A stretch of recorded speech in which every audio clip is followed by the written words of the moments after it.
Hi, welcome to Max kitchen. இன்றைக்கி நம்ம பார்க்க போகிறது கார்த்திகை தீபத்துக்கு உண்டான நைவேத்தியம். நார்மலாக நம்ம நிறைய பண்ணுவோம். சுயம், அப்பம், வடை இது மாதிரி நிறைய பண்ணுவோம். அந்த வரிசையில் பார்த்தா பொரி உருண்டையும் பண்ணுவோம் இல்லையா? இது நைவேத்தியம் மட்டும் இல்லை, நமக்கு ரொம்ப ரொம்ப ஹெல்த்தியான ஸ்நாக்கும் கூட. சின்ன வயசில் எத்தனை பேர் இந்த பொரி உருண்டையை கடையில் வாங்கி சாப்பிட்ருப்போம். அதை வீட்டிலையே ரொம்ப சுலபமாக ஒரு 10 நிமிஷத்துக்குள்ளே பண்ணிடலாம்.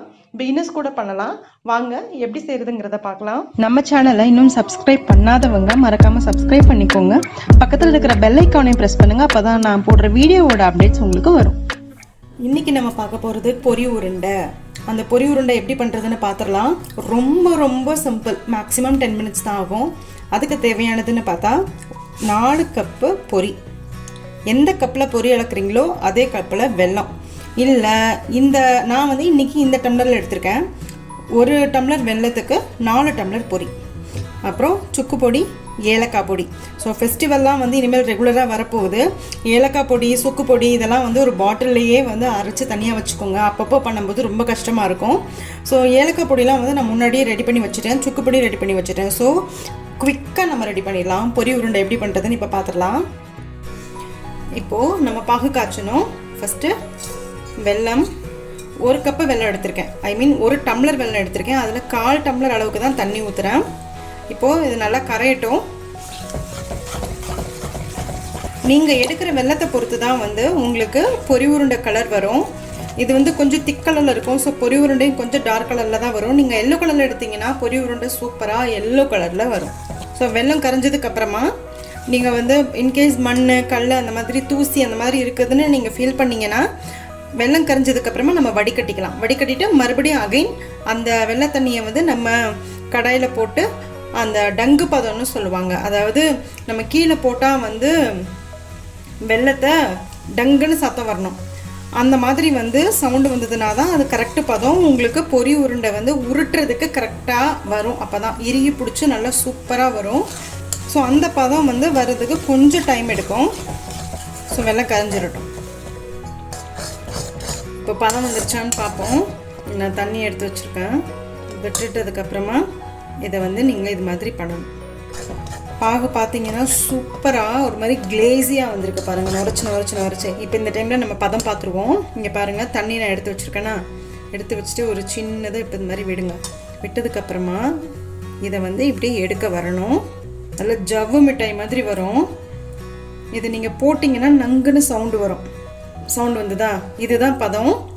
இப்போ இதை ஆஃப் பண்ணிடலாம். நான் ஆஃப் பண்ணிட்டேன். இப்போ இந்த பதம் மாறாமல் இருக்கிறதுக்கு ஒரு சின்ன ட்ரிக். ஏன்னா பிகினர்ஸ் கூட பண்ணுவாங்க இல்லையா? ஸோ அவங்களுக்காக இது. இப்போ என்னென்னா கொஞ்சமாக ஒரு 4-5 ட்ராப் நீங்கள் லெமன் புழிஞ்சு விட்டுடுங்க. புழிஞ்சு விட்டுட்டு இது மாதிரி மிக்ஸ் பண்ணிக்கோங்க. அப்போ உங்களுக்கு பதம் அடுத்த ஸ்டேஜுக்கு போகாது. அடுத்து சுக்கு பொடி, ஏலக்காய் பொடி ரெடி பண்ணி வச்சுருக்கோம். அதையும் போட்டுருங்க. இந்த பொரி இருக்கு இல்லையா, அது எல்லாத்தையும் போட்டு பார்த்தீங்கன்னா இப்போ எல்லா பொரியிலையும் இந்த பாகு கரெக்டாக ஆகிடுச்சு. இப்போது கையில் நல்லா அரிசி மாவை இது மாதிரி தடவிக்கோங்க. இது மாதிரி கையில் அரிசி மாவை தடவிட்டு நம்ம இதிலிருந்து கொஞ்சம் எடுக்கணும். அப்போ உங்களுக்கு சூடு உங்களுக்கு தாங்கும். ஃபஸ்ட்டு இந்த மாதிரி சூடாக இருக்கும் போதே நம்ம இது மாதிரி பிடிச்சாதான் உண்டு. ஆறுச்சுன்னா பிடிக்க வராது உருண்டை. அதனால் ஃபஸ்ட்டு இது மாதிரி உருட்டி போட்டுருங்க. அதுக்கப்புறமா நம்ம கரெக்டாக ஷேப் பண்ணிக்கலாம்.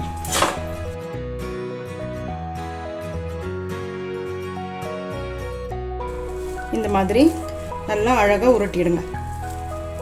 உங்களுக்கு சின்னதாக வேணாலும் சரி, இல்லை பெருசாக வேணாலும் சரி, இது மாதிரி உருட்டி வச்சுக்கலாம்.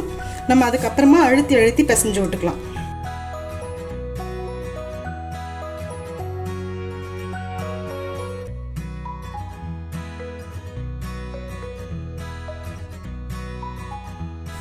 அரிசி மாவு இல்லாமல் கையில் தொடாதீங்க. கை ரொம்ப சூடாக இருக்கும். ஏன்னா அந்த பாகு கலந்துருக்கோம் இல்லையா, ரொம்ப சூடாக இருக்கும். இது மாதிரி ஷேப் பண்ணதுக்கப்புறமா நம்ம டைட் பண்ணிக்கலாம். அதனால் ஒவ்வொரு தடவையும் நீங்கள் பண்ணும்போது லைட்டாக அரிசி மாவை தொட்டுக்கோங்க. அப்போ கை உங்களுக்கு சூடு பொறுக்கும். நான் சிம்லேயே தான் வச்சுருந்தேன். நான் ஆல்ரெடி கொஞ்சம் பண்ணி வச்சுட்டேன். இப்போ உங்களுக்கு பண்ணி காமிக்கணும் இல்லையா, அதுக்காக. ஸோ சுட இது பண்ணாதான் ஆகும்.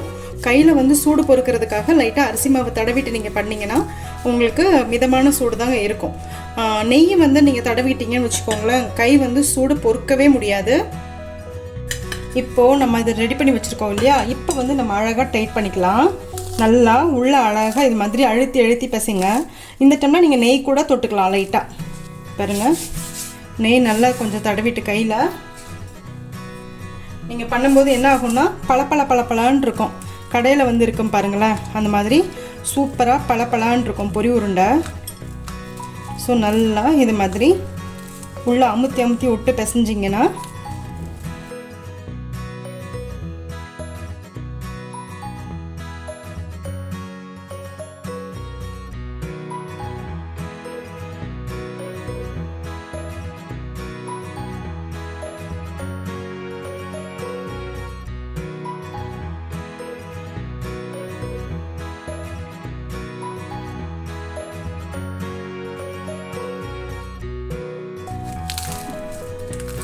ஸோ ஃபஸ்ட்டு ஷேப் பண்ணுறது தான் வந்து கஷ்டம். சூடு நீங்கள் வந்து கையில் அரிசி மாவை தடவிட்டு கடகடன்னு பண்ணால் தான் வந்து இந்த ரவுண்ட் ஷேப்பு வரும். இல்லாட்டினா கண்டிப்பாக அந்த வெள்ளைப்பாகு வந்து பொரியோட கோட்டாகி உதிரியாக தான் கிடைக்கும் உங்களுக்கு. ஸோ ஸ்டெப்பு வந்து 2 ஸ்டெப்பு ரொம்ப முக்கியம். ஃபஸ்ட்டு ஸ்டெப்பு வந்து பாகு பதம், அடுத்து வந்து ஃபஸ்ட்டு ஸ்டெப்பு வந்து பாகு பதம், அடுத்த ஸ்டெப்பு வந்து நீங்கள் சுட இருக்கும்போதே இதை வந்து சும்மா ரஃப்பாக வந்து அரிசி மாவை இப்படி கையில் பெசறிட்டு லைட்டாக இது மாதிரி உருண்டையாக பண்ணி கரெக்ட் ஷேப்புக்கு கொண்டு வந்து வச்சுட்டு அதுக்கப்புறமா நெய் கொஞ்சம் தடவிட்டு நீங்கள் இது மாதிரி ஷேப் பண்ணிக்கலாம்.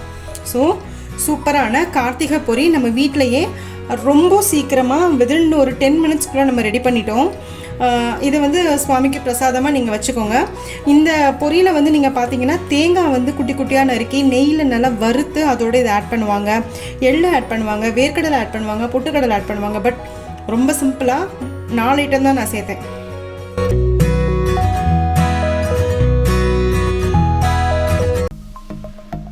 சப்ஸ்கிரைப் பண்ணுங்கள், மறக்காமல் பெல் ஐக்கானை ப்ரெஸ் பண்ணுங்கள். அப்போ தான் நான் போடுற வீடியோஸோட அப்டேட்ஸ் உங்களுக்கு வரும்.